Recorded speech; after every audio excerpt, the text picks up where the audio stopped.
Isn't Nick a Mexican? Colombian. He calls himself American. What is this? Anchor Baby.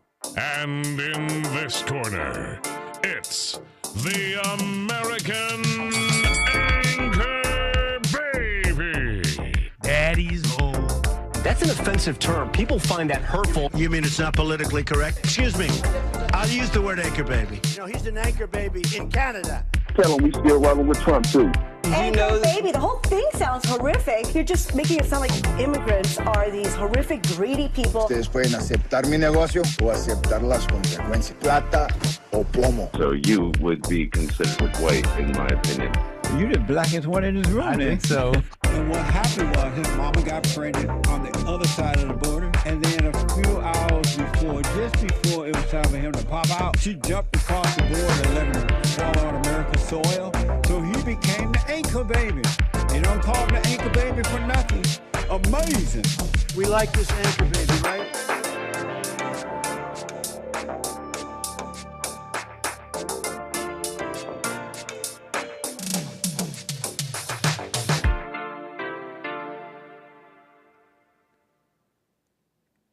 Hello, I'm the American Anchor Baby, and this is my show. Welcome. Appreciate it. Thank you, folks. I just had to lie down. How you doing? Appreciate you tuning in, coming in from Joel's show. You are not your body, Nick. Thank you, Kevin Howe. I appreciate that. Words of wisdom and encouragement in these troubled, tough times. It's Nick Sweat. How you doing, folks? We're going, okay? We're going. And this is just capsaicin delirium hallucination show, okay? Don't get mad at me, but we're having fun. We're going to do our thing on this fine Thursday, folks. Welcome. Capsaicin chaos, capsaicin confusion. I'm talking about spiciness. And I think after that, looking a bit pale there. Look at, I had to lie down there. But I'm sweaty. Look, it's no biggie. The delirium will drive the show. The delirium will just ride the wave. We're riding the capsaicin wave today, folks. So you can call in 888-775-3773. We're doing this show internally, okay? Like Kevin House said, I am not my body. So I'm just going to do my show right from the inside where I am, where the real me is. And I may not know the real me, but he's definitely not my body. So let the feelings subside and let the delirium ride. Right? How you doing, folks? How many times have I said hello? What day is it? 888-775-3773. I got things on my mind. And we're going to get into things. Look, we're going to do it because I got things I want to show you. And I know that I was thinking about things. And we'll get to it. I'll show you what I was thinking about. I think you'll find it somewhat interesting. I'm going to keep it loosey-goosey. Because we had a ball on Joel Friday TV there, and then it's like, wait, I still have my show. What I did the board for Joel there. I didn't know I was doing the board there, and so we're rocking and rolling. And spiciness. Look, Colombians don't eat spiciness. I don't know what you're talking about. That's not a common Colombian thing in Colombian cuisine. Not something we really ate growing up. So I know that everybody thinks I'm Mexican. I don't feel the need to go around correcting, but we have our fun, right? He's a Mexican, but remember, he's an anchor baby from Canada, and they are Colombians. Shall I say,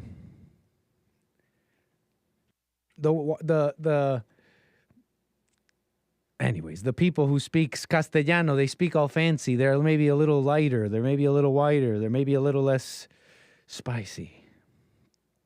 Let me subside and let him drive. Are you talking about the delirium, Bertie Bound Brian? Are you quoting John the Baptist but relating it to me? Or is that my own delirium? You know how John the Baptist said, let him subside? I have to subside so he may rise? Are you saying me, Nick, I will subside and let the delirium take hold? So yeah, anyways, we're not used to the spice.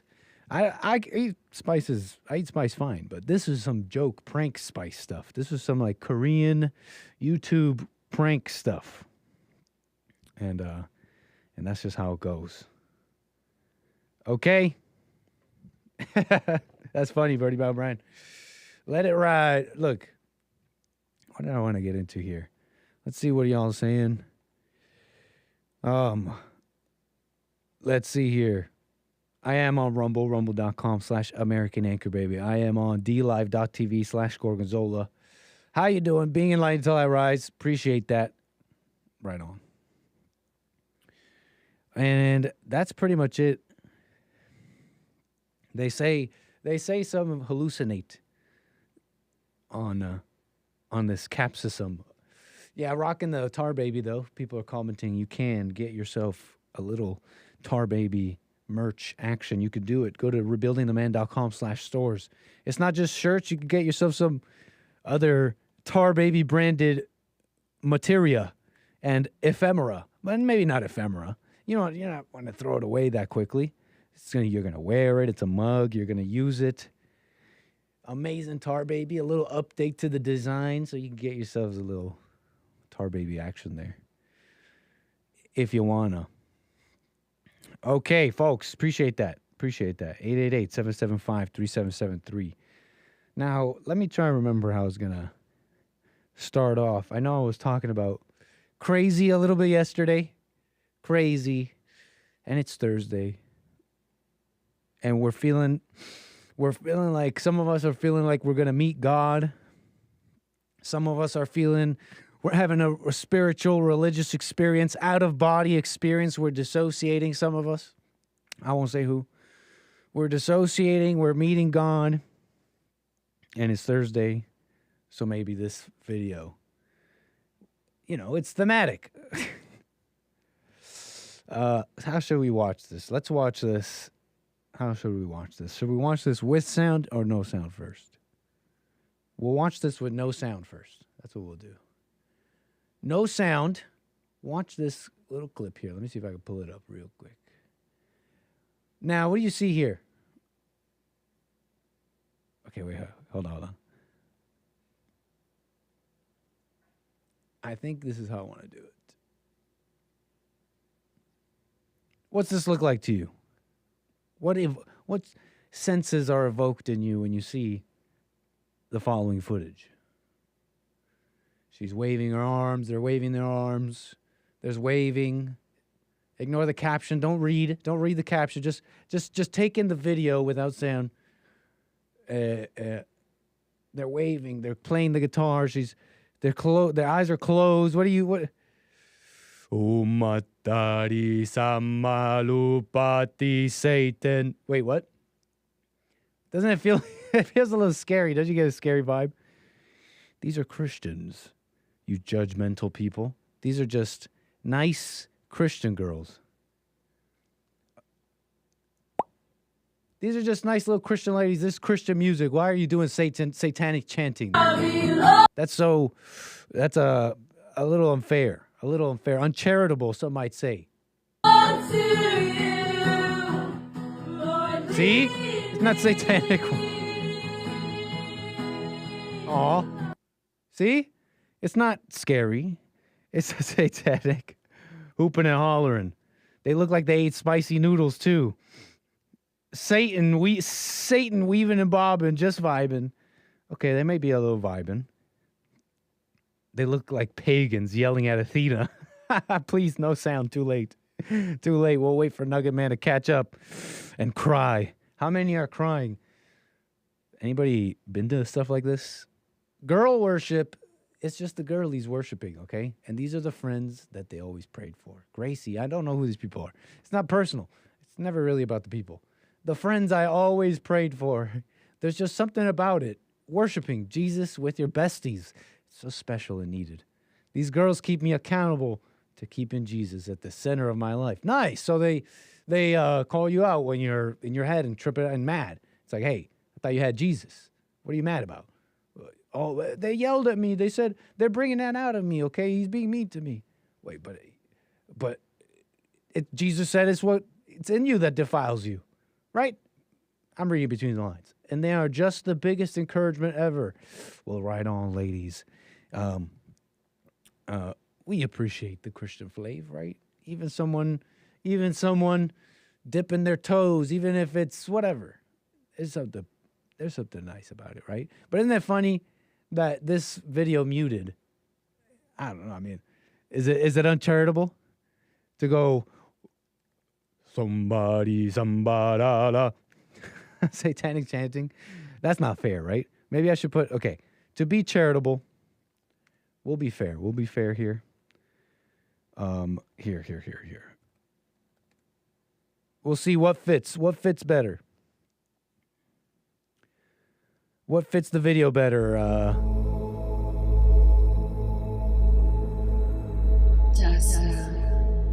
Remy, Larry's, Satan.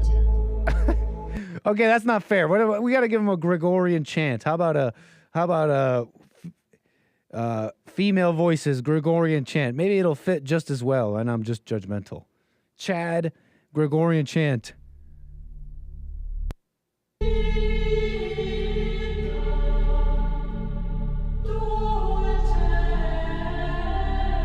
Yeah, I don't know. Still kind of scary. Anyways, ladies, I've talked about them. You know, I've talked about Christian ladies, and it's kind of a pet topic of mine. Not exactly Christian ladies, but the insanity of the mind, and how titles and anything on the outside really is very shallow, and the markers of insanity, the markers of true insanity, are completely ignored. And when you talk to a Christian, it's like talking to an atheist. It's really no different. They don't see the markers are the same. Waving around, you see someone out in the streets like thinking they're talking to someone. Well, that's a crazy person, right? But this is worship. No, this is just worship. You know what I'm saying? What do you mean, Tomas? If there's any way I'm being disingenuous, I'm welcome for edification, Thomas, 888-775-3773. But where was I? Breathing. You know, it's a bit of a pet topic. The insanity of the mind, and how this female-centered feel-bad society has laid the groundwork for it, has made it easy, and glorifies it, and almost worships the mind, and which is all worship of the devil. Think about that. They worship all this, and this is our society. We live in it. They tell us your depression. It's this or that. But it's a blaming. It's always a blaming. And your solutions, these therapies, I mentioned it yesterday a bit. Rejoin. Apologies. Yeah, rejoin.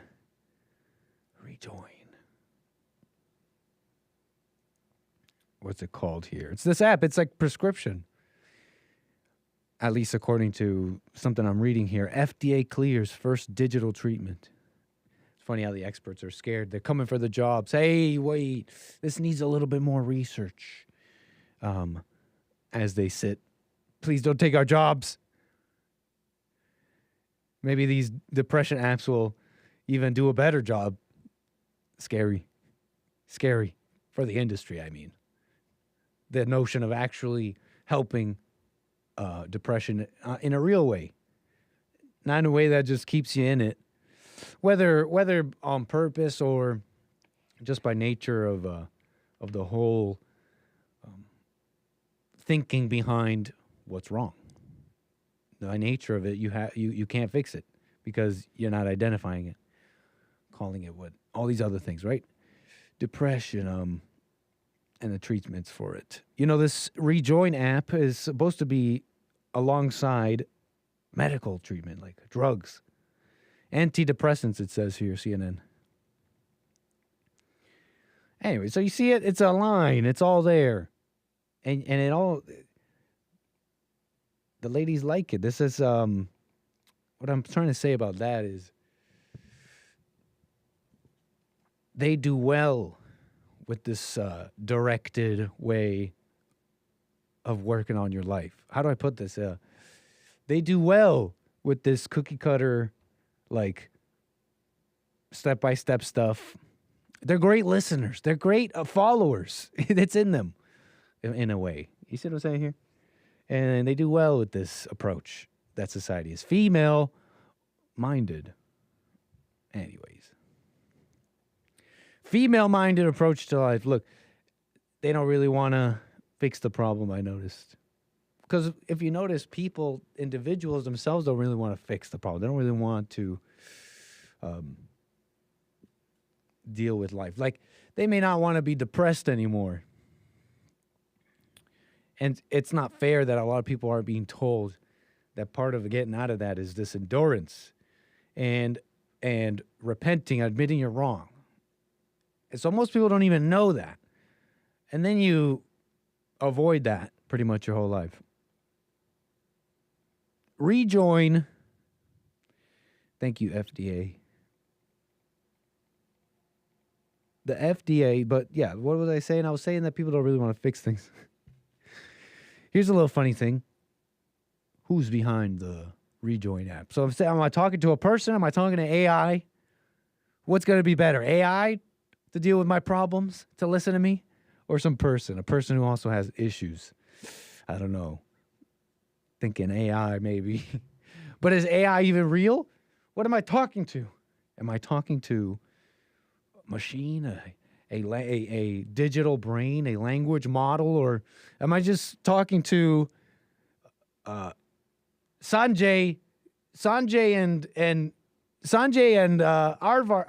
Akash behind a screen at a center, at a call center, or some kind of computing center in India, where they have 1,000 Indians typing away all the answers you type into Rejoin, your depression app, your depression assistant AI, or just AI in general. ChatGPT, I know these guys called it a while ago. You ever seen this? Today we're trying out ChatGPT. You can literally ask it anything. What do you want to ask it? Write an essay about why Taylor Swift should be president. Write an essay about why Taylor Swift should be president. Can you guys hear that? Hold on. Can y'all even hear that? The levels over here look like you can't hear a single thing. We're going to try that again. For those that may not have heard. Appreciate the patience. Today we're trying out ChatGPT. You can literally ask it anything. What do you want to ask it? Write an essay about why Taylor Swift should be president. Write an essay about why Taylor Swift should be president. Oh God, another one. Why should Taylor be president? Hi, it's Taylor. She's the problem, but also the solution. That is very good, Rajan. Very good. Holy shit. It's like an actual person wrote it. What do you want to ask it next? Hey, yeah, we have to come clean, okay? We are not AI. We are Arjun and Imran. You're right, man. This. Man, what the hell? Yeah, this happens. ChatGPT's at capacity right now. You ever get one of those screens? We're joshing around. We're having fun. AI, Arjun and Indran, whatever his name, they're making us laugh. We're yucking it up. Maybe it's just a bunch of Indians behind all this when we're typing away. Who knows? That's impossible, though, right? That's just a silly joke. That's just a silly joke. Amazon billed its Just Walkout stores as some triumph of AI. In reality, it was powered by thousands of low-paid Indian workers manually adding up your items in the cart as you shopped. How insanely dystopian, writes Max Burns here on Twitter, sharing a story I found kind of hilarious, insightful, interesting. Hey, maybe they're qualified. Don't get mad. They might be able to help you with your depression. Little Hindu wisdom. I don't know what to tell you, but it might not be AI. It may be something like this.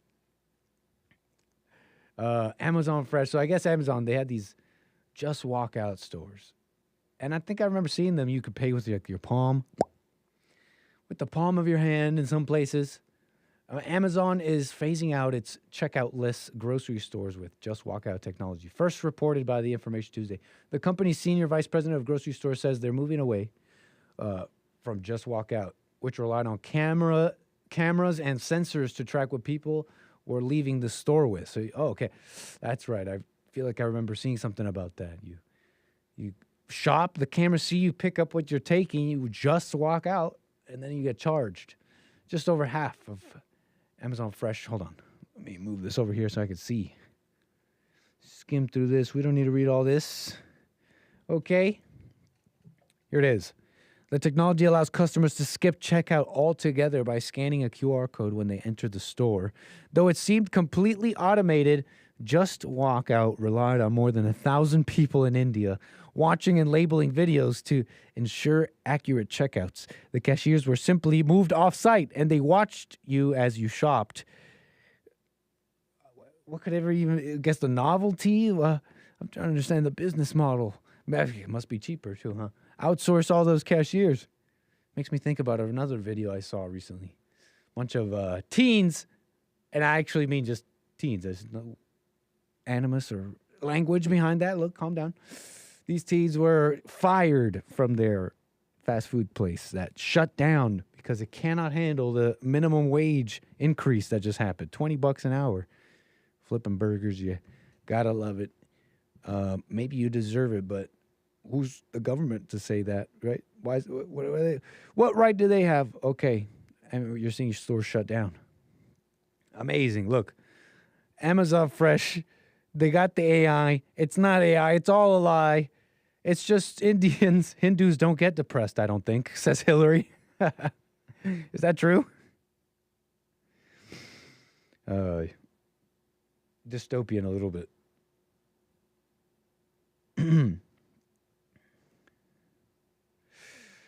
But anyways, theoretically, one could heavily clad themselves in disguise and take off with stuff. Yeah, who's going to stop you? What? Your inner sense of a camaraderie in society, community? A love for your countrymen and country? And basic honorable ideals? No. You need guns and... No, I'm joking. Anyways. They've been walking out for years. That ain't new. Funny stuff. But where were we?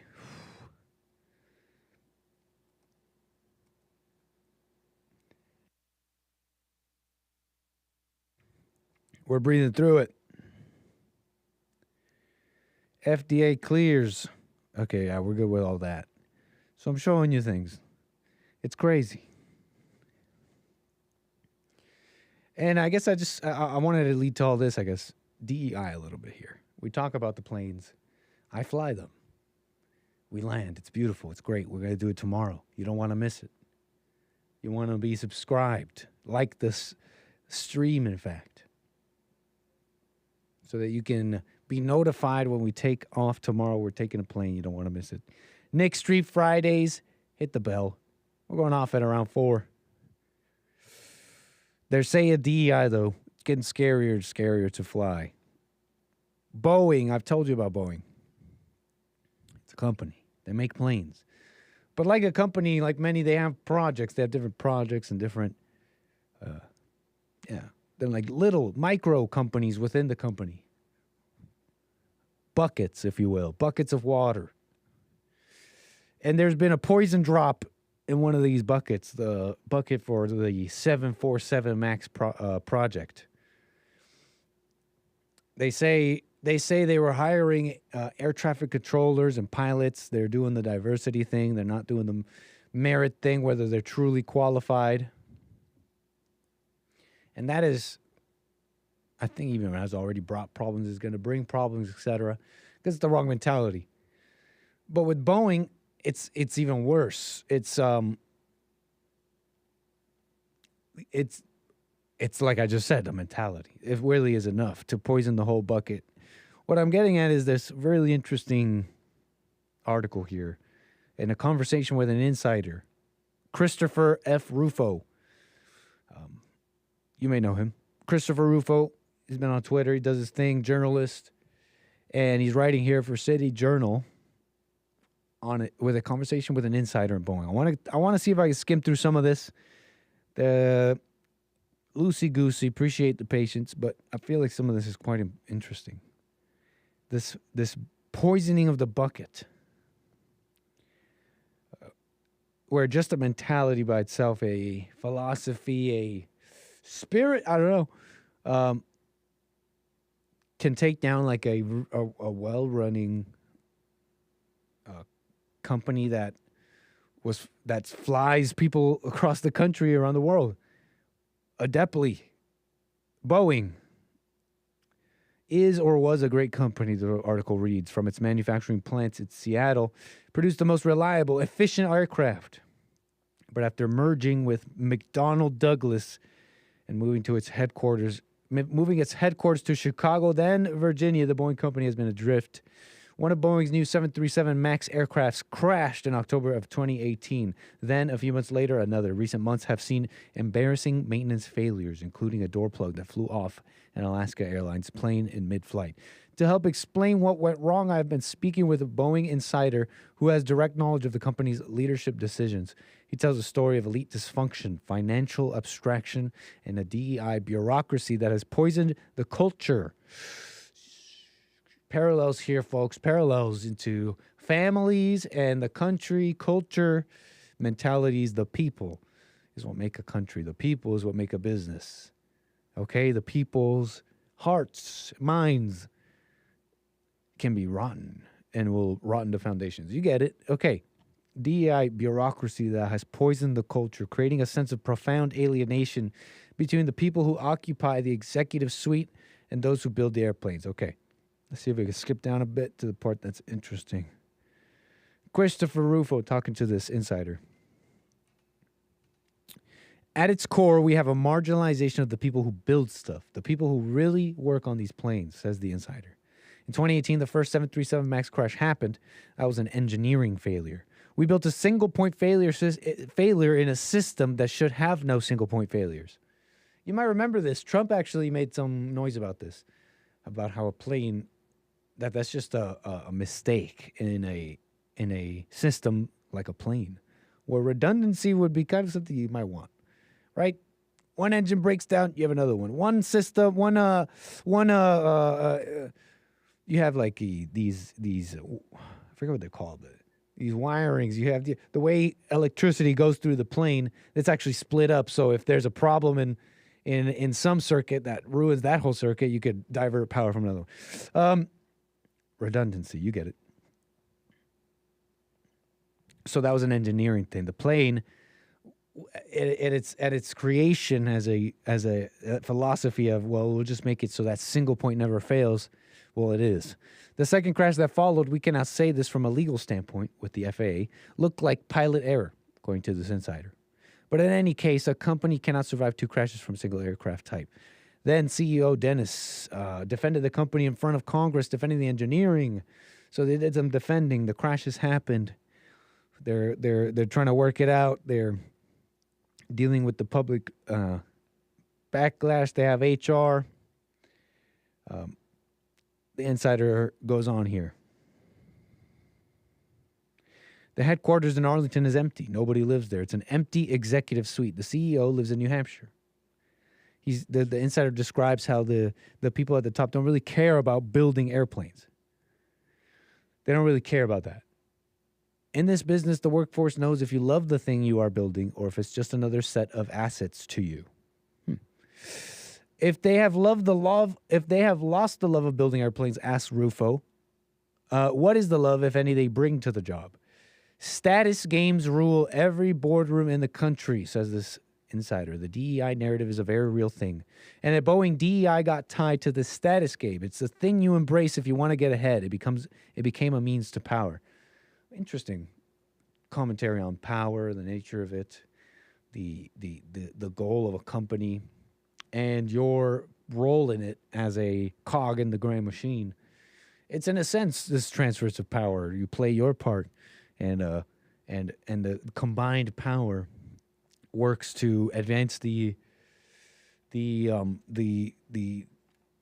work of the company, right, of the whole. And in a company, you'd imagine, right? Putting aside morality for a second, what man and how power plays an evil role and all that. Putting that aside, in a company, power, the role power plays would be to, in effect, carry out its plans. And so if a company's plans is to make planes, then you're rewarded by making planes that work, that do well. You get it? Pretty simple. But that's an interesting thing to remark on, huh? They've made the incentive. You can't just have a little bit of DEI. You just can't have a little bit of, well, you got to feel bad for someone. You can't just have a little bit of that. Well, you got to feel bad. You got to feel bad for someone. You got to prop up some people up. They need a little extra help. You can't just have a little bit of that. You incentivize that. It becomes a means to power. You now have changed the game. You get it? It's the thing you embrace if you want to get ahead.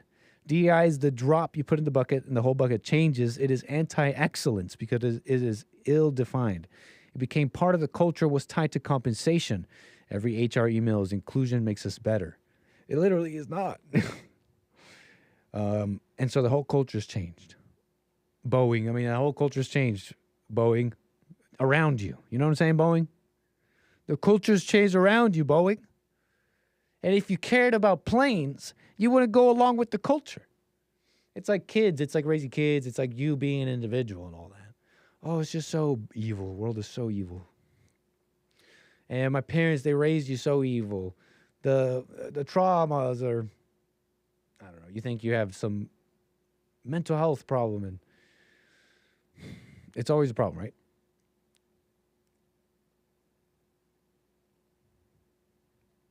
What was I saying? That it's what was I saying? The drop in the bucket. Yeah, you can't have a little bit of it. You see what I'm trying to say here? You just can't have a little bit of it. Anyways. So DEI, I was telling you about this. I found it interesting. Radicalization of HR. You know, it's a whole article. You really got to read it. And I'm sweating. A symptom of a much bigger problem. The failure of our elites, the purpose of the company. You know, obviously there's something to be said about that. It's the people, right? You get the point. You get it. Boeing ex Rufo. They're saying they're changing their tune some. That people are seeing the light. That DEI is really a bad thing. DEI. They're seeing it. They're waking up. They are in the media. They're liberals. They used to be all for the race thing and all that. Now all of a sudden, even names like Charlemagne on The Daily Show. So like, yeah, I don't know about all that. DEI. It means more fair hiring policies, new anti-discrimination rules for the workplace, and sensitivity training seminars. And the first thing it led to was a shitload of ads. Oh! Thanks, Charlemagne. I only had the sun out, and I should have checked. Real progress on diversity and inclusion doesn't happen without real work. Say celebrate diversity into your X1 voice remote to discover curated content today. Every day, General Mills serves the world by making food people love. And inclusion is one of our secret ingredients. At Kraft Heinz, our purpose is to make life delicious. And we believe we can't achieve that without one essential... All right, thank you. I'm sorry, folks. He's saying it's fine. He's saying it's not good. He's saying, he's criticizing it big time. And you know, even Christopher Rufo, in fact, is who posted this same clip. That's the article. I read his article just now. He posted this clip saying, we're winning the fight against DEI. Now even The Daily Show acknowledges that DEI is mostly garbage. We're winning, Christopher Rufo. Yeah. Kind of like yesterday's talk, too, with sincerity. I don't know what it is. I think it's public backlash. It's just, I think people like Charlemagne know, actually, a little better. They know that, I think like most people that this restructuring isn't really working. Well, I think I leave space for them to sincerely think it might be positive and love, but when it's kind of not working out, planes maybe falling out of the sky, you know, at least door plugs falling out, even people, there's also, I think what I'm trying to say is I think the people reconsidering it are not really people like Charlemagne the God. He calls it well-intentioned. He said it's well-intentioned. It's well-intentioned, and it's for equality. He thinks it's right. He still thinks it's love. I think the recalibration, the restructuring that's going on here is not really Charlemagne, but I don't know whoever gave him that script. I don't know. Maybe that's unfair. I don't really know. But I do know that the media is kind of changing its tune. There's been markers. They're changing their tune on certain things like DEI, inclusion, merit, and overly, what's it called? Like overly, just over the top, kissing up to minorities and stuff. I've seen a little bit of that. But anyways, folks, 888-775-3773. Charla ain't a god. Got him, Lord Bibby. Got him. Okay.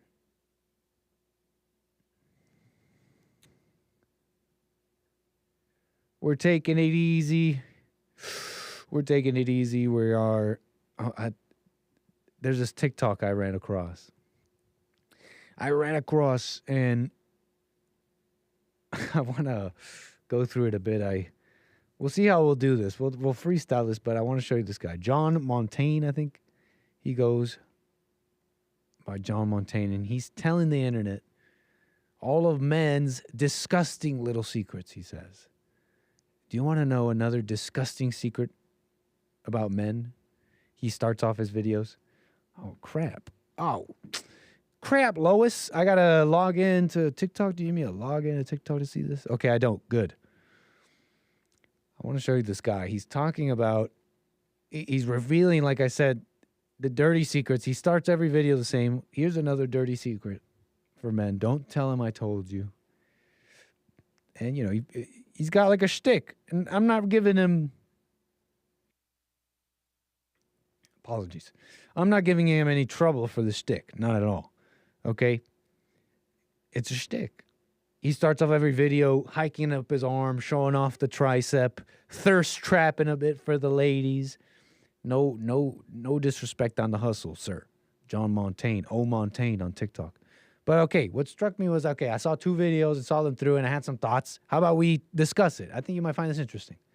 Because he's talking about some tips for the ladies. Let's see if I can find the videos I saw. Boom. John Montaigne. He does the same thing, right? He has the apple, the onion in his hand. He throws it up. Anybody seen him?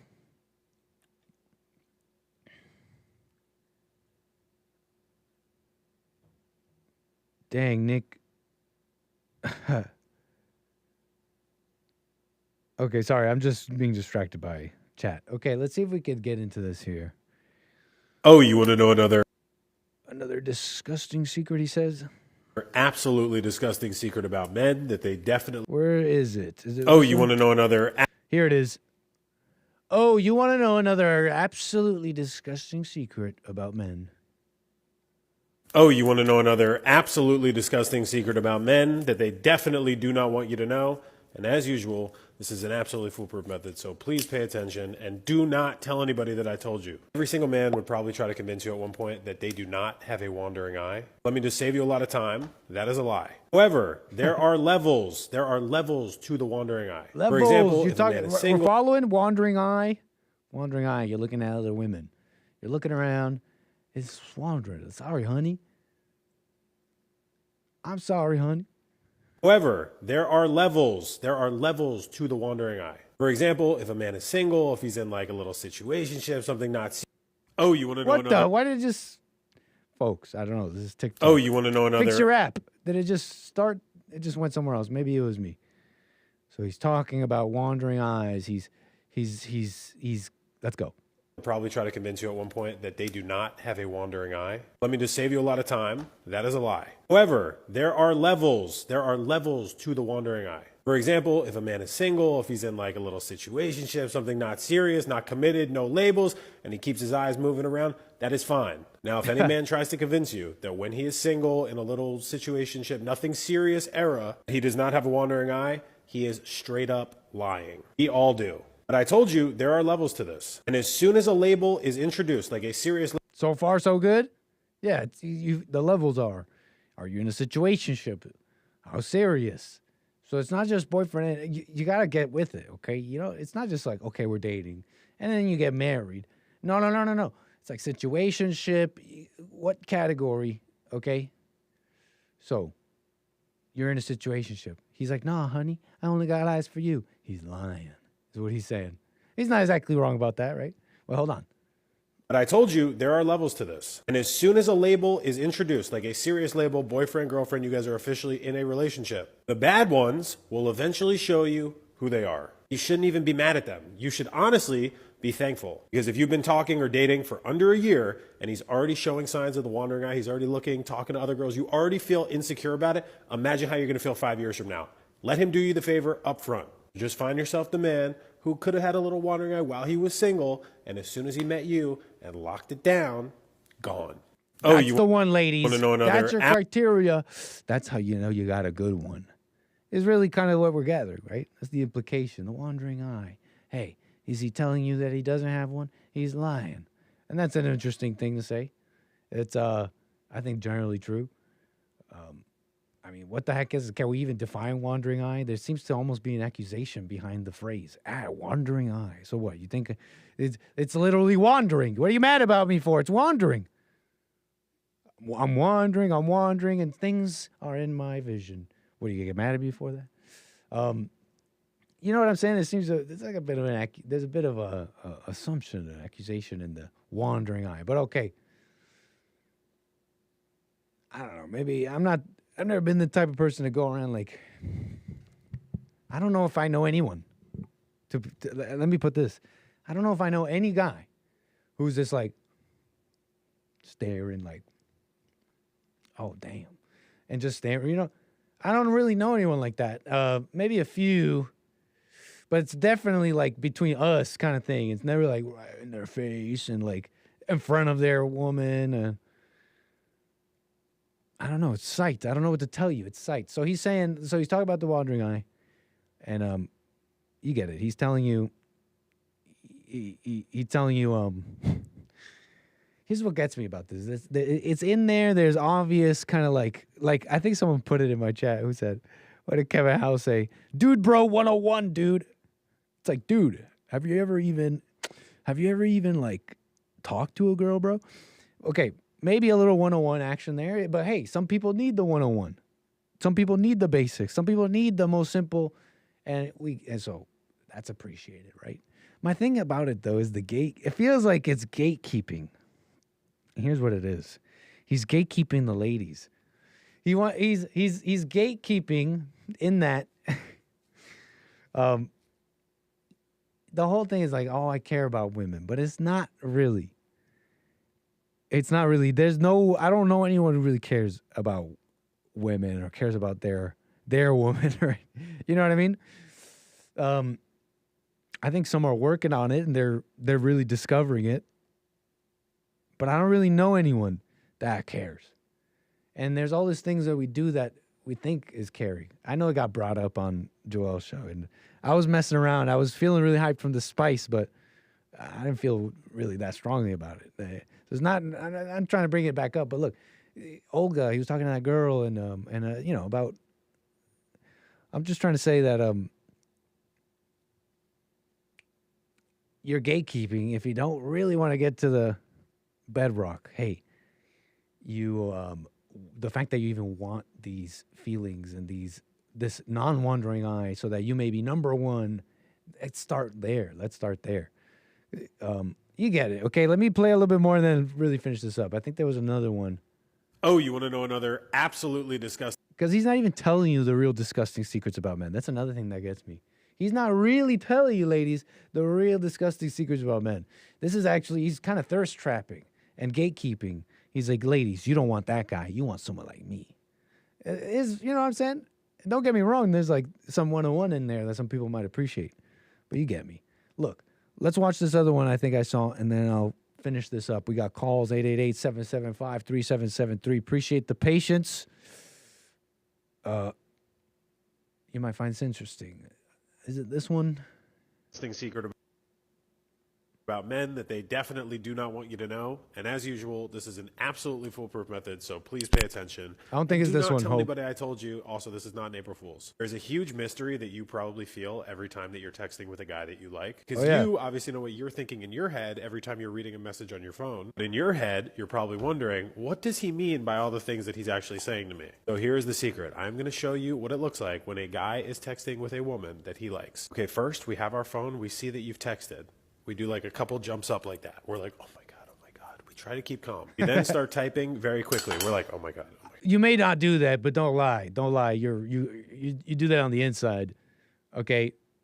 But we then look down at the text that we've just crafted, read it over again, and delete it all. We say to ourselves, that's probably doing too much. Do less. We craft a new text message. We wait a minute or two to not seem too eager. And then the part that you're all wondering about, we literally sit there looking at our phones, putting it down, running away, coming back to our phones within 10 seconds, running away. Looking back, you still have not texted back. If this goes on longer than like 10 minutes, this is when we start praying. We start rationalizing in all these crazy ways. Hopefully nothing happened to you. Hopefully you didn't fall asleep. And as soon as you text back, I don't care how proud the man is that you're talking to, it is literally the best feeling in the entire world. And they definitely do not want you to know that, and I'll see you next time. See, this actually wasn't the one. But fine, we're loosey. We're keeping it loosey-goosey. I'll get to my calls. We'll solidify the point as we go. Just follow me here. Have some patience. Have some faith here. He's talking about things that are actually kind of true, like what goes on inside. I think here's the thing you got to understand. He's talking about current generation. Like he's not. That's what I'm trying to say by he's not wrong in that. I wonder what the older generation. They probably see someone overthinking a text. It's like, okay, calm down. So he's speaking about things that maybe some people relate to. Don't deny it. You're simping a little inside. Watch that. But he said what gets me is at the end. What's he doing here? What are you telling women? Are you telling women? Are you giving them the keys to what? To control? What are you trying to do here? What's the? This wasn't the video though. There's no insight here. Look, we're riffing. Where's the one I wanted to Oh, you want to know another absolutely disgusting secret about men that they definitely do not want you to know? And as usual, this is an absolutely foolproof method, so please pay attention and do not tell anybody that I told you. If you are currently talking to someone you like, and you can tell right now that things are definitely going well and you see a future with this person, please do me a favor and keep this in mind. No matter what a man tells you or how ready he might seem, he is not going to show you. Where is it? Look. We're just gonna keep going here, because look, I don't think he really is telling you the disgusting secrets about men. He's just telling you things that happen with men in our generation and dating and the mind, and you know what I mean. There was at one point though that I wish I could point it out. Maybe I could point it out for you tomorrow with some more time, and I can actually find the reference clips, because I wanted to point out how. I think the mistake that's going on here in society and people who want to give advice about love is they don't know. They're calling things that are not love. Really, it really just is that. There was this clip, and I'll show you tomorrow. I'll really demonstrate it. He talks out of both sides of his mouth. At the same time, he's telling women that men are false for some of the things they're doing, like pretending to not text you and seem a certain way. He's revealing all the disgusting secrets that they trick women with. At the same time, though, he's telling women that those are signs he really likes you. When he does do the making you number one and simping, and so if he's not doing that at the beginning, it's not dump him, And what gets me about it a little bit is that talking out of both sides of his mouth, he calls it lies and deceptions that he's revealing the secrets about, but at the same time calls it love and the sign that women should look for that they are receiving love from a man. And it's just not true. to make it, I guess, clear. Maybe I could demonstrate it for you tomorrow on the Nick Stream Friday show. You don't want to miss it. But, they call it love, the things that are not love, okay? He's controlled opposition. He's a gatekeeper. He seems like, ladies, or maybe even men, like he's got the keys on some of these things. He's kind of breaking it open on dating. But then you get somewhere along the way, you're like, because, he's revealing there are some things that, in my opinion, he's revealing about men and the way they think that they are, deceptive in their ways too. In the dating scene, when you're starting to date and you meet someone, phony. You're just pure phony. And he's kind of revealing some of those things in some of these videos. And so I bet you that's pretty interesting. But then you gatekeep.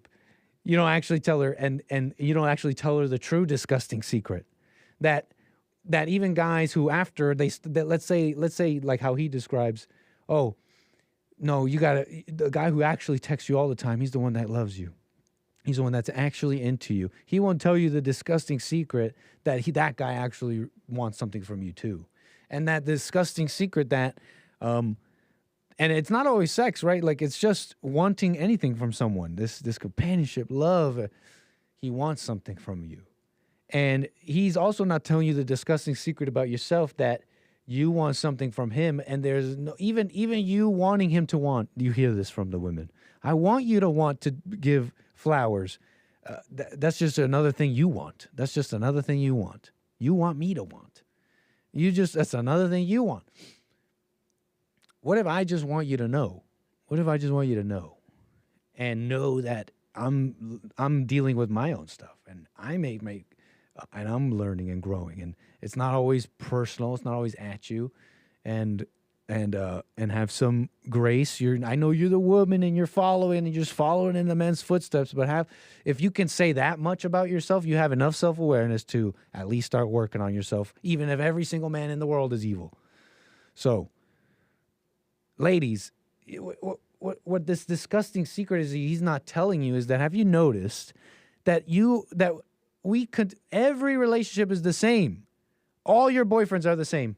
Pay some attention. Really, really have an honest look at yourself. You've dated every guy you dated is the same. He's the same guy. He's the same guy. You see something in him, and he's different. But you see something in him, like he could be great, and you even try and help him to be better, and you're just gonna try to be the best and feminine and just but also you yell at him in your head. You yell at him in your head, and you take things personal, like if he doesn't text you. And you keep that to yourself too. Another thing, you lie and you hide it. And you say, no, that's not what it is. And we call that love. We call that relationship. We call that love. Every boyfriend is the same. Have you noticed that? That's not a bad thing. I'm not saying, hey, lady, like you. I'm not telling you to, because some people might be thinking it's time to break up. Is calm down. Step one, calm down, examine yourself, examine your life. There's something to learn from this. Why is every relationship the same? And you fall into the same things. I want him to want to like me. It may not be flowers. It may be something else he used to do. But all guys start with like that. All guys start like that. They start doing stuff and then they don't. And the girls are like, well, you used to. And it may not be flowers. It could be literally anything. It's a unique flavor, right?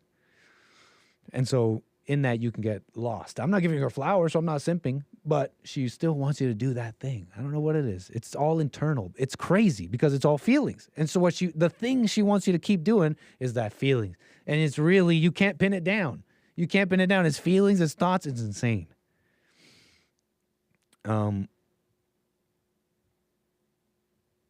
What else? So we'll try and demonstrate that tomorrow, see if I can find the clips. You might find it interesting to see that clearly demonstrated, him talking out of both sides of his mouth. And really, it's not about him, but it's really it's like a pet topic of mine. I like pointing out false love, and I think it's like such a source of a lot of issues, tension in relationships, problems, all sorts of problems. Okay, appreciate the calls, folks. Ben, Rhode Island, you're on the air, sir. Hi, Nick. How are you doing? I spoke with you a while back. Yeah, we've spoken before. Thank you for your call. Yeah, Thanks. I like the conversation here. Actually, I think like just visually, you look at this guy and you can see he's a self-loathing man. Are you a little bit? Long. Can you help us out? Are you away from your phone or something, or lying down? It sounds like you could come in clear. Oh, okay. Let me see if I can help you. Is that better? Oh, there? yeah. Can you hear me nice and clear? Oh, yeah, Bob. Okay. Thank you, sir. Sorry about that. No problem. But what my point about this guy was, if you look at him, he's got the long hair and he's got the tattoos, which to me is just superficially an indication that he's a self-loathing male. But he's thirst trapping. I'll say that. I'll agree with that. You see him hiking up the left arm, showing off that tricep, which he's showing off the work. You gotta appreciate it. But it's total thirst trapping. He's got like the earring in, and he's like almost licking his lips. Like I don't know what to tell you. Yeah, and I think that his thinking is the thinking of an evil woman. And this is what I would say about this. Like I have much more experience. I'm older, so when you say older generation, I don't think if you're dating someone, and I don't think it's wandering eye, it's a wandering heart. But I think until you marry someone, you should be open to the possibility of someone else.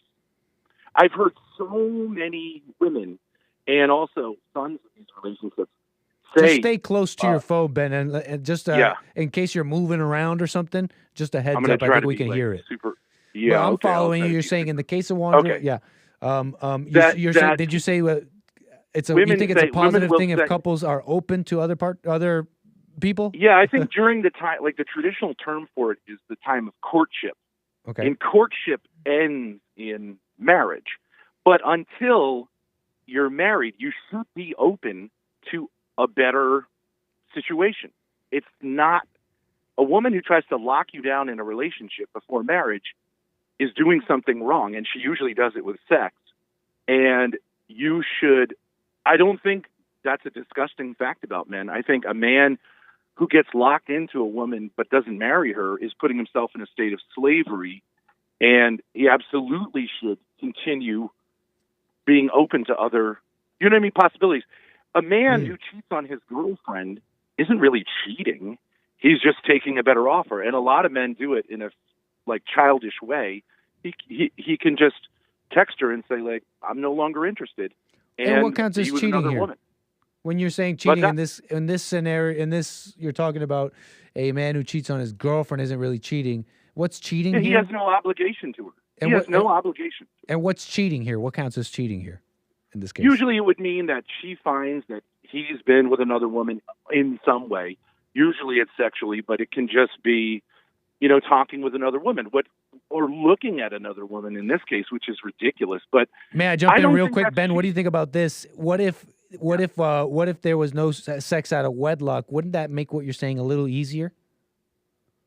Yes, exactly right. This is the problem that men have. They think because men, if they're going around having sex out of wedlock, but saying, "Hey, I'm just keeping it open because I'm not even married yet, and I'm not you trying to lock me down. That's evil, and you don't know who's out there for me." Think about that. Right. That's a man who doesn't really want to get married, who's really serious about his life and serious about marriage. And I think the lie is that men are like cheating the system by getting sex before marriage, when in actual fact, they're expressing a kind of like marital act with the woman, which is going to break her heart if they bolt, right? And so I just think, but even within that, even if you've done that, you have every right to say, but that's not your fault, just so you know. That's not the man's fault. Yeah, usually she was messed up too. It is usually the woman's job to like gatekeep that, right? And I mean, of course, the guy should also try his best. Oh no, she wanted. She's gonna have the sex. You don't think men have any role in like avoiding those situations? For her or just himself? Well, I'm saying if just himself, yeah, they have a role like everybody does in all situations they meet with other people. The part they play. Yeah, absolutely. And I think even when you get married, this idea of a wandering eye, I think men have every right to look at a beautiful woman and notice her beauty in a non-lustful way, in a way that's not, you know what I mean? Like half of the population is women. You can look at women and you can notice that they're beautiful. So I don't think there's any problem with that. When you go around looking, if I may ask, because I don't think you're exactly wrong, and I don't think we should be condemning men like that, but can I ask you a personal question here? Sure. When you are, let's call it having a wandering, I don't know what to call it, but let's say you're out and whether or not you're at the beach, whether or not you're with some your wife or otherwise, whether or alone, I don't know. But let's say you're having this wandering eye and you're looking at a woman, you're thinking she's beautiful. I'm allowed to look at her. Is any part in your thinking? Is there any part of you that's also kind of having like a higher view of yourself, going, now, what made me look at her, and why am I so? Now I'm getting excited. And are you looking at the things and the thoughts making you look at her and making excited? Because I'm not saying that's exactly wrong. I would like to kind of put that out there, to have a higher sense of thinking in all things that we do. Yeah, I think you're talking about when lust comes. So even though we're calling wandering eye something we shouldn't condemn, at the same time, are we having a higher kind of view of ourselves, going like, now why am I going around, and what are these thoughts making me lust, going around looking at these women? Okay, but you're conflating lusting for a woman with noticing a woman's beauty, and I don't think that may be fair. Yeah, that may be fair. I think you could look at a beautiful woman, have no intention of pursuing any relationship with her, but just enjoy the beauty of God's creation. Not to say like look online for a beautiful, you know what I mean? Like not like where you're seeking sexual stimulation, but if you happen to be checking out at the grocery store and there's a beautiful woman who checks you out, you have every right to enjoy, her beauty in a non-crazy way, but beautiful face, beautiful hair. I don't see the problem with that. Enjoy someone's beauty. How do you enjoy someone's beauty? What's that like? Take me through the process. Step one, well, you see someone. You take delight in God's creation of creating this beautiful woman. So step one in taking in God's creation. I see God's creation. Then what happens? Yeah. And you say, thank you, Lord, for putting such a beautiful woman in the checkout aisle today. And that's it. And what's the problem? I understand. I mean, I try not to even put too much thought into it. Like my eyes see things, and I don't try not to go far. Maybe I'll see something I'll think I understand. looks good, the eyes. And then I just try not to go any farther. And that's it. I just, in all situations, let's not take too many steps down the rabbit hole. Yeah, that's true. Yeah, but you can be a little crazy, like to say, like, I can't look at any female. No, notice if you start doing that, you'll start probably looking at females more. I bet you if you started doing that, you'd be like, no, I can't, stop, call them. Right. I would say if that's the case, there's something wrong with you. That's deeper than. And what do you think is wrong with the person like that? I think they probably have a problem with lust and, kind of an inordinate desire for, which I think probably for most people comes from pornography. Looking at pornography, associating visual stimulation. You might be right. I'd say the only problem I cut you off, sir. My apologies. No problem. I was just saying that, you might be right. I think what we can conclude, in my opinion, is that for sure that person's problem is that they're fighting against this impulse. Yeah, that's right. Yeah, that I'm sure of. Can be as bad as giving in to it. Yeah, I think in both cases, just do it more. You're fighting the devil. And I think if you could just relax, you know what I mean? If you love your wife, you're married to your wife, and you see a beautiful woman, I don't know why that would cause anyone a problem. Unless there's like a problem in your marriage or you have an inordinate, you know what I mean? I do find it humorous, this image of a man. There's a man and a woman, and he's out and he's looking at some woman and he's staring. He's gone unconscious, and his woman slaps him back to reality. There's something funny about that. There's something correct and natural about that. You know what I'm saying? Like, the guy slaps him back to reality. Hey, you're unconscious, man. What are you doing? But they shouldn't be condemned. They shouldn't be seen as, and we should do that individual work of taking that radical accountability of lust even in the mind. That's what Jesus said. But no, not the condemning. I'm with you, man. Interesting wisdom on the open to other relationships. Before you're married, it's don't do the pretend game. You're setting yourself up for failure. Yeah, but, it's like this idea that men are disgusting because they're free. They are free, and when you take a wedding vow, you're no longer free. But until then, you are free, and a lot of men think that's disgusting, but it isn't. It's terrific. If you get a better deal, if you see a woman who's more appealing, just dump the one you've got. What do you mean better deal? If she's like more attractive to you in whatever way, she's got more money, she's better looking. It does sometimes sound like your criteria is maybe a little shallow, but our criteria with sexual relationships is a combination of physicality, like if you like her personality more. I think it's all those things. You don't have to. What do you think you don't about have to this? be ashamed if you say, like, I prefer a beautiful woman to a less Right on. beautiful woman. I prefer a thin woman to a fat woman. There's nothing shameful about that. There's nothing disgusting about saying, like, I would like to be mates with a beautiful woman. I understand that, Ben. What do you think about this statement? It's only not cheating if you're not having sex out of wedlock. When you're having sex out of wedlock, If you're having sex out of wedlock, even talking to someone else is like cheating because you're like married. You're pretending to be married. Right, but you actually, it's the woman's obligation to say, like, okay, let's put a ring on it. Now it makes sense. Yeah, but some men play like a game. Yeah, but some men play the game hard too. Like, but it's her I know it's the fault. woman's job. It's her fault. Right, Yeah. exactly. Everybody plays their part. We can agree on that. Yeah, I agree. It's better not. To It's do not that the with a man's man. fault that she's that way. No, but yeah. Right, You're right. she It's should her be the stronger responsibility. one. It's We easier play our for her part. to resist the temptation and have some self-respect. Although obviously the man should play a part too and make it clear from the beginning. But it's almost impossible for a young man to resist the seductive lure of a young woman if she's focused on doing that. So I do think it's largely the woman's responsibility. And if he gets in that situation and then wants out, he should get out immediately. Just get out. Don't even worry about explaining it. Don't worry about her feelings. It's her fault.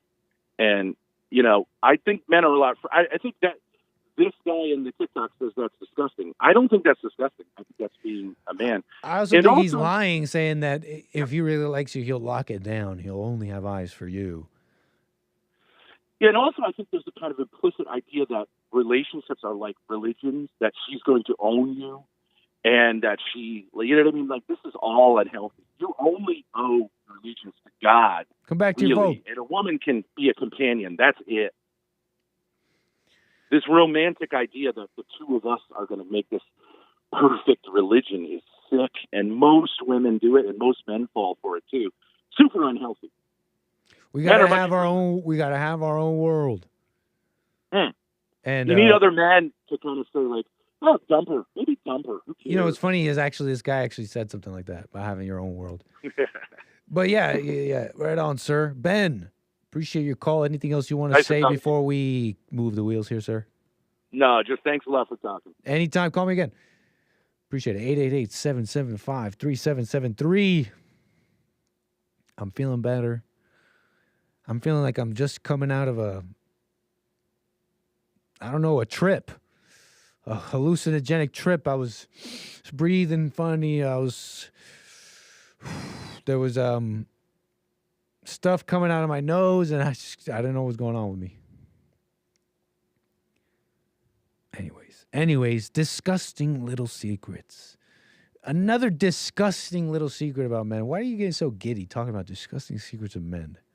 Why's the world getting so giddy talking about disgusting secrets of men? Part 37, the Diddy Chronicles. I'd be a liar or ignorant to say that it's not like thrilling. That it's not like a thrilling story.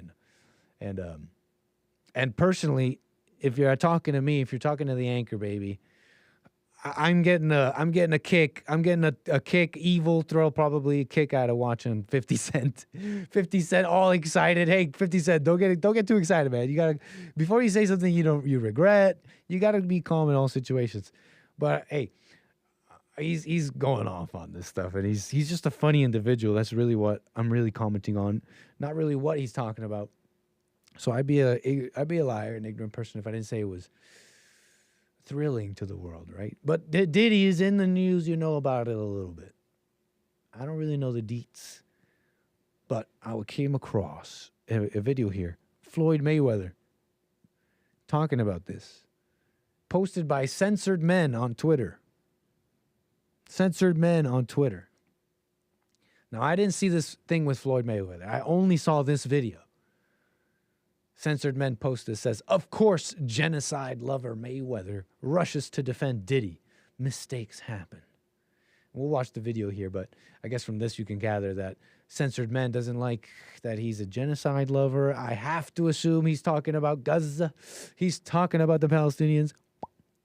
I have to assume that maybe Floyd Mayweather said something that about the war that Censored Ben doesn't agree with. Censored Ben accuses him of being a genocide lover. I don't know. Look, this is the video I saw, and I think you'll see why I found it interesting.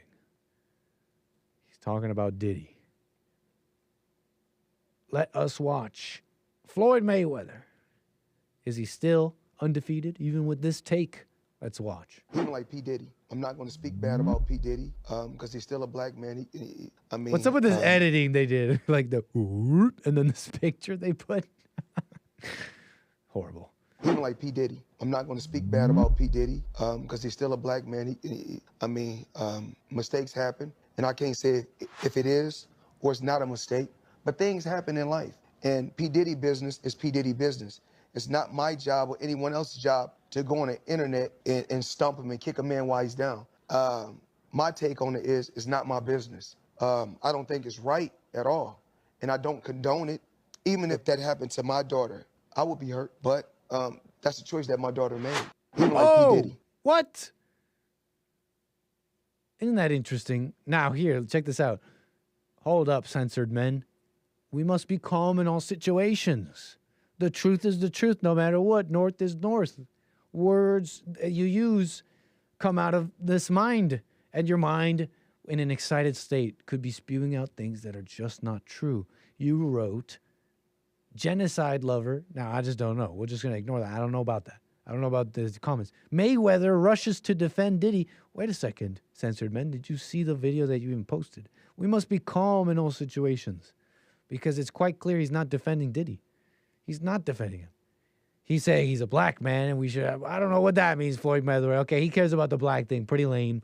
Kind of an L. Oh, he's a black man. I don't know. Mistakes happen.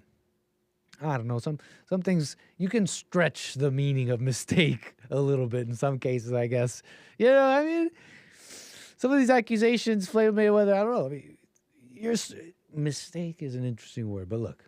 Defending Diddy is not something Floyd Mayweather is doing. I think he's actually quite sober-minded, and I think maybe even a little courageous in this stance. I think you can get a lot of hate. I wouldn't be surprised. I mean, I know he's getting hate in just these comments.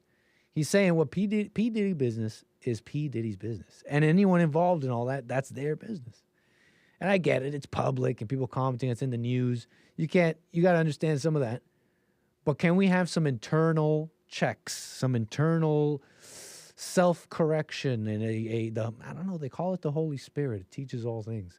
Watching over us, above, high above, watching over us like a bird's eye view, watching what we're doing, not judging, but just observing. Why? What am I getting all into it? Why am I calling what this guy is saying defending Diddy? He's not. He's saying if it's true, I don't condone it at all. I don't think it's right at all, he says.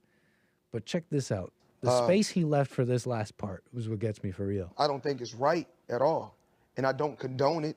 Even if that happened to my daughter, I would be hurt. But that's a choice that my daughter made. Damn! I agree. Can anyone disagree with that? I'd be hurt. You know, it's my daughter. I know it's my daughter. I got to protect. I do it for my daughter.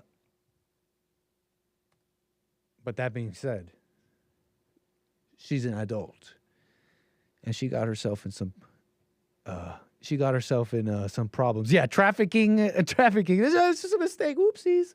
If the allegations are true, right? What's up, Noah's Ark, Kansas? Right on. But isn't he right about that? Even if my daughter, it would hurt, it would suck, but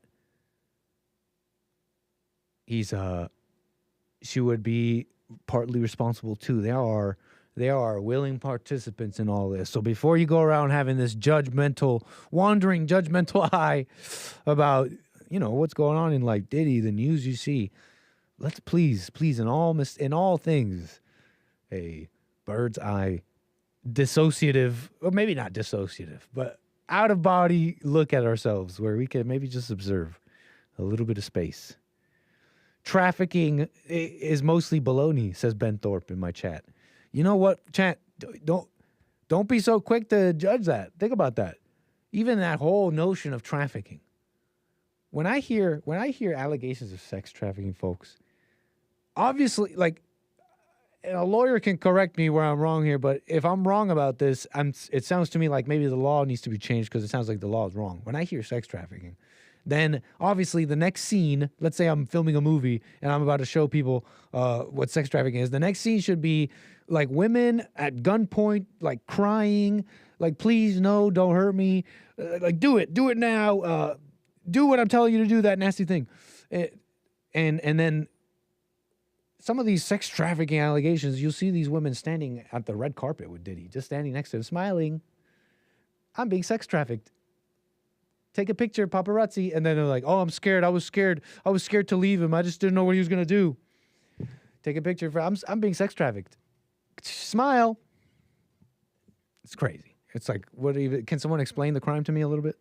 Because obviously that sounds highly illegal. Bound and gagged women at gunpoint being trafficked for sex. But it's got to be like that, right? Why am I seeing her at the red carpet? I'm just saying. Genocide, mostly baloney too. Interesting, Hake. I think you're on to something. You know, a lot of emotions going around. They don't really want to deal with reality, okay? And here's the thing. Why don't you want to deal with reality? Reality is enough. When you find that people are angry and evil, why do you need to go any farther? Oh, it's a genocide, Nick. It's 30,000 people. We need to call it a genocide, a massacre. It needs all. Hey, what about evil?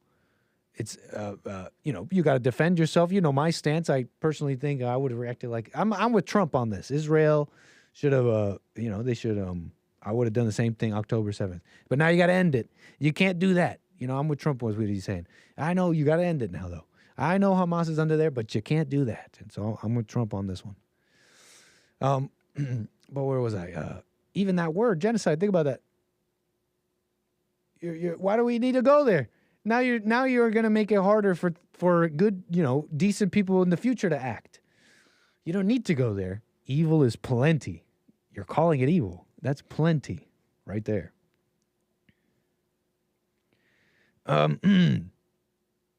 What else do we got? Is that it for Diddy and disgusting secrets of men? I think so. We got Darren out of Texas. Appreciate your call. You're on the air. Amazing. Am I coming through clear? Coming in clear. Thank you, sir. All right.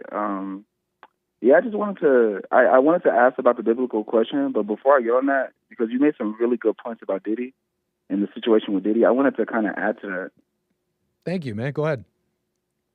I wanted to add that people are forgetting the nature of a man, and when women try to befriend men, especially in that type of industry, or if a woman has a very seductive persona, men are going to be naturally drawn to wanting to have sex with her, and women seem to get shocked by that, even though they already know that. Yeah. That's part of the game and mystery, maybe even part of the fun. But the whole like, oh my, it's like you get how close can I get to offending the queen, right? Taking off her dress without her saying anything in public. You know what I mean? How far can I take it? It's the game. Yeah. And it's the part of the excitement too. I think women kind of like that. Yeah, I know the fact because foul. out here in Texas. Notice women love when you're foul. Yeah. They won't tell you, but they do like it. You were saying, man, I'm sorry. Yeah, out here in Texas, it's kind of like a game. I don't know how it is out there in California, but out here in Texas, it's kind of like you have to, you gotta raise up girls out here. You gotta kind of like, because all of them built nice. Whether or not they have a nice face is one thing, but they all built real nice. Nice hips. And we got a lot of Latinos mixed with black girls. Kind of like a whole lot of stuff going on out here. You say the thicker. You say you're into thick women. You said what? You said you're into thick women. We have thick women? You said you're into thick women? Yeah, of course. I'm more of a butt person. Thickums. You need to be able to pick them up, though. I don't need to be doing... But you're going to be on an incline, man. You're going to be on an incline. It's too much work. Yeah, I understand. But out here, you got to kind of like... Hey, here's another thing. You see, all these young guys, they're all into the hips, the hips. Oh, childbirthing hips, they say, and that's probably not a lie. But look, I heard the baby lives in the womb, not the thighs. But hey, whatever. That's just me. Hey, all these men, they're all into the big booty, and it's like, hey, you're looking at the booty, not looking at the face. That's why you're falling for all the trans girls. Aw? Aw? No. Aw? He said aw? Sometimes- He said aw?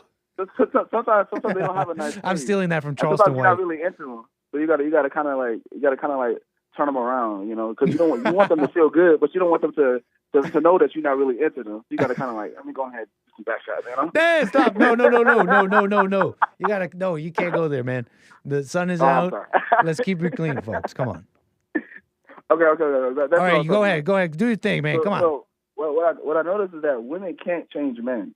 You know, men will change women before women try to change men. And I know you don't like Candace Owens, but she kind of said something about that. Wait. A woman can't change the nature of a man. I don't dislike Candace Owens. But what did I say about Candace Owens? I remember when she was. I forgot the podcast that she was on, and it was like with a whole bunch of women, and one of the women was like a sex worker, and she was like, I forgot what she called it. She got a degree in it and everything. I was like, what the? She was getting certificates in this crap. And so she was like, women try their hardest to try to think that they can change a man and like make a man fit her, but what they ultimately end up doing is they end up, whether they know it or not, changing for the man, and the man end up using them, and they end up getting more traumatized by the guys and going into deeper hell. When So they change for them, you're saying? Yeah, like with the situation with Diddy. Yeah. Diddy, I don't know the whole story about like how he met these girls. I mean, they tell you one thing, but we never really heard from him. But you know, he probably met him like in clubs and met him like, you know, through Instagram, and they ended up flirting, and it started with flirting, and so that was already the groundwork that he made. Like, hey, I'm flirting with you. You already know what I want. Oh, you know what I was just about to say. I was going to say, they know what they knew what it was. Yeah, and they try to think that they can. He's gonna save them or whatever. Try to make a relationship, become friends. I've learned that personally with me. I don't know about any other man, but I can't be friends with a girl. I can't be friends with a female, because at the end of the day, I know that I'm gonna end up getting tempted, and I'm gonna become a slut maker, and I'm gonna feel bad and guilty, and I'm like, dang, I ain't no damn good. Let me go ahead and start talking to her. I'm gonna have to cut her off. So you avoided it a little bit? You know what? I used to maybe kind of. A part of me used to maybe kind of think that, but I left it as an I don't know because I wasn't entirely sure. But I'll tell you this, man. I really don't think that's true. I don't think that's true, man. Really? I know it's rare. I know that it's rare. Here's the reason it's rare. The reason it's rare that men and women can be friends. I think people think it's because it's the nature of men and women. It's just how it is. And I think I've come to realize that's actually not what's in the way. That's not what's in the way to just being friends and like normal stuff in life. Because notice this, everybody's fake. It doesn't have to do with romance. Everybody's lying to each other. They don't really care about each other. They want stuff. Either it's feel good or just want to say they have friends. It could be even in the smallest thing, but it's always something you want. It's not sincere. Sincerity is truly not something that really exists in a large part. So what I'm getting at is that insincerity of just people is what's the cause of the inability to have just like a normal interaction with a woman. And so now you add in the mix the real possibility of, hey, sex, it's the drug, it's the one thing women have over men. You add that in, and it's a mess. But you see, it's not the nature. It's not at the mercy of them being men and women, but it's at the mercy of the truly ill intentions in people. I think if you could really see that in yourself, you could really treat a woman like a sister. Do you believe that every time a man listens to a woman, he suffers? Yes. So when you're a friend with a woman, I don't listen to my sister. What does she? When you're I never said listen. I don't listen. I treat her like my sister, but I don't listen to her. She's crazy and she's older. So hold on. Doesn't mean I listen to her. If you're a friend, and I can see, I'm cutting you off, sir. My bad, Darren. You're saying, go ahead.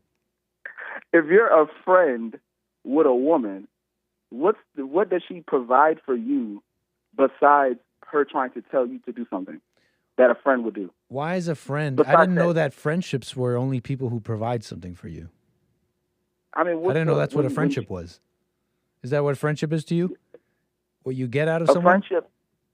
I don't believe that. One, I don't believe that friends exist, but I believe that you can have pleasure being around other people. Like I can be around you, and I like being around you because we have a good conversation. I see. Personally You give me speaking, good advice, I although give you good advice. can you say that again?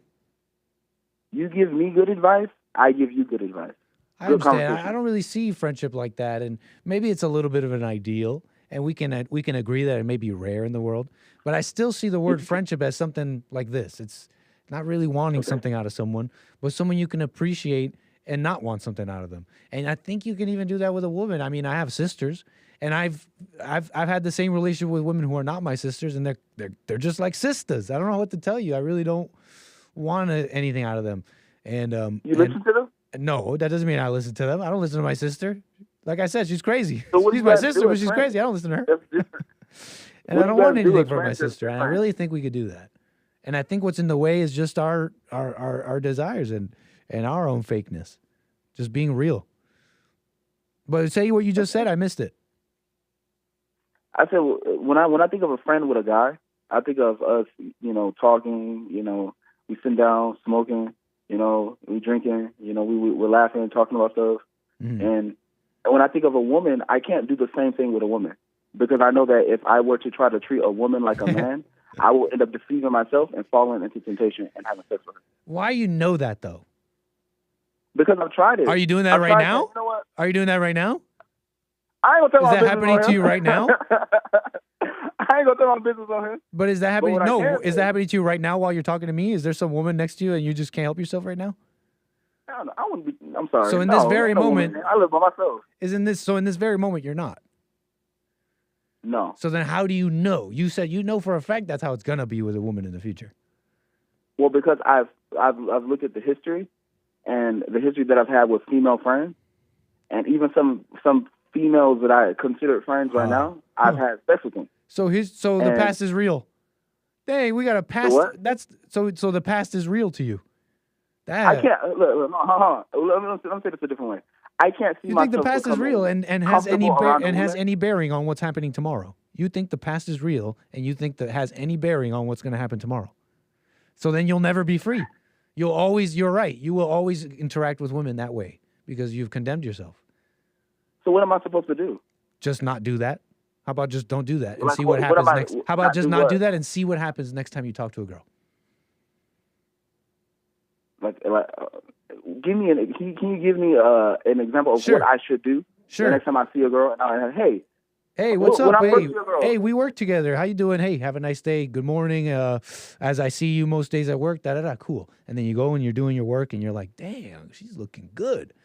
Oh man, I don't know. I never really saw her like that. See, right there. And so you're watching yourself and you're like, dang, friends with- Nick. And then it's at this moment that you're gonna tell yourself, Nick told me to watch this. It's at this moment that you'll remember. All of a sudden, you'll remember, like a voice in your head. You'll remember me, and you'll think, Nick told me to watch this. Next time I talk to a girl, to watch this.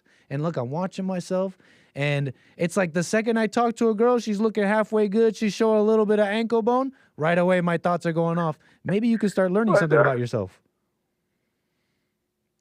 I do realize, based off of what I've seen, is it isn't me. It's not me when that acts like that. However, a way that something that I've learned based off of what I've looked at the history of mankind, going way, way, way back then when Jesse was going around picking cotton and stuff.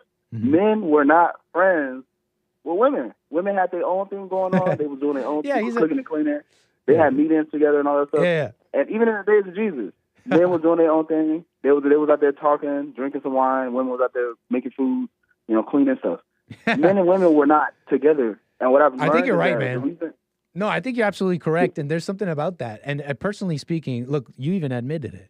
When you're talking to a girl and you don't, and none of that's involved, it's like, why are you even talking to her? I don't know if you've ever noticed this, but if I'm talking to a girl and we're just having coffee and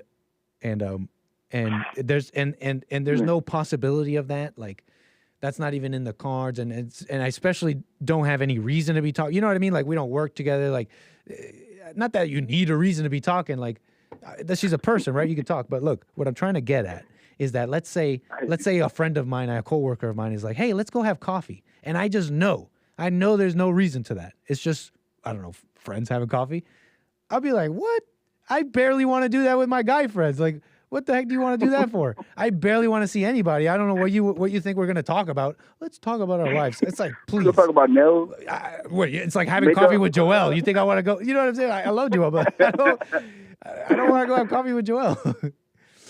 And so it'd be the same thing. And in that, you realize that all men are pretty much deceiving. They're out there with you because they want something. Okay. Yeah, we see women as objects because we hit our mom. And I believe Jesse when he says that. Yeah. Because I can't. Yeah. I don't want to say but this spirit that's inside of me can't see a woman beyond just entertainment. And when I try to, it works for a little while. You know, I'll be going for a couple weeks, couple months, knowing her, you know, talking to her. You know, we sitting up here laughing it up. But as time goes on, and I get more, what I notice, I get more comfortable. Is when I get comfortable, bro, I'm like, my mind goes elsewhere because I can't see it like a sister, man. Just see it like a sister. Because that's how I treat all my. I remember because I had sisters, maybe because I have more experience with this. I've never really had like that real fear with women. Like I had sisters, right? And I don't know how to put it. Like I have no problem talking to them. And so I just kind of always saw my coworkers, and I worked in the food industry, and they're beautiful, they're young, and don't get me wrong, you see what I'm saying? And so, but I just had it in me. I was just like, I cannot, go to the back, poop where I work. It just doesn't seem right. I don't want to make things weird. Anyways, what I'm getting at is that it was a little easy to just see them as sisters. It helps. It's just not a big deal. Okay. But you're also telling yourself, I don't talk to them because I just know what I'm going to do. And I think that's part of the problem, too. That's interesting. Yeah. We can talk about this forever. Yeah, but I want to go to the biblical question. I have a biblical question. All right, we'll do this super quick because in the last few minutes here. You said you have your own biblical question? No, I want to answer the biblical question. I don't know if you... Oh, Jesse's biblical question. Yeah. A little unusual, I think, but I think it's fine. Go ahead, man. Call Jesse, though, when you guys want to answer the biblical. I don't mind. Go ahead. Go for it. What connects you to the physical? What connects you with the physical world? What I've noticed is it's my body and it's my worries that does that. And when I'm worried about something, I tend to look at the world and try to plot to try to figure out a way to get out of it. And then my body, because I have a physical vessel for my spiritual body. So yeah, that's it. Thank you, man. Interesting. Maybe Jesse was listening, and he'll give his 2 cents. I was gonna say something like that too, man. I'm just like distilling it, and I've got. It's just like what for this distill that I got is feelings. It's feelings keep me here, but I'm still smoking on it. Appreciate that, sir. You gotta stay receiving that energy from God. The forecast is cloudy. That's a joke. Hey, Darren, appreciate your call, sir. Yes, sir. Thank you for taking my call. For sure. Call me again. Nice. That's pretty much the show, folks. Nick has probably farted in his sister's direction. That was just a joke, sis. And the pink eye after, I didn't mean it. I love you, sis.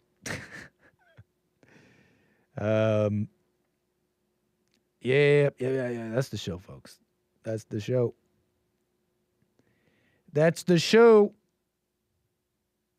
You see ankle bone? Coffee with Joel would be a trip. It was the spirit about what I was saying. When I think about it, it would be fine. But I don't really normally go get coffee. Maybe we can go get burritos. But not spicy noodles. I think I'm good for a while. You see ankle bone, though?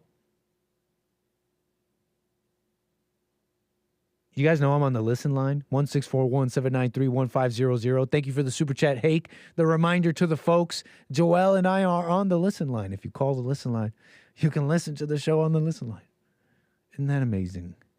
Ain't that amazing? All right, folks. Just doing a little housekeeping here, checking the chat, checking everything, because we're done. Whoa! Noah's Arkansas, sir. The magnanimous and generous Noah's Arkansas with a generous super chat there. Appreciate it, sir. All super chats today. In light of the generosity here, shown by Noah's Ark, Kansas. All super chats from today will carry over to a first-class ticket on tomorrow's flight. Don't miss it. Noah's Ark, Kansas, coming in strong. I appreciate that, sir. I think I'm going to go home and drink some milk. He needs some milk. All right, y'all. Thank you, Noah, and thank you, everybody. I'll see y'all tomorrow. Don't miss it. Anchor Baby Airlines, we're taking off. Everyone's a baller, especially those who super chatted today. Thanks to Noah's Ark, Kansas. Folks, take care. Peace.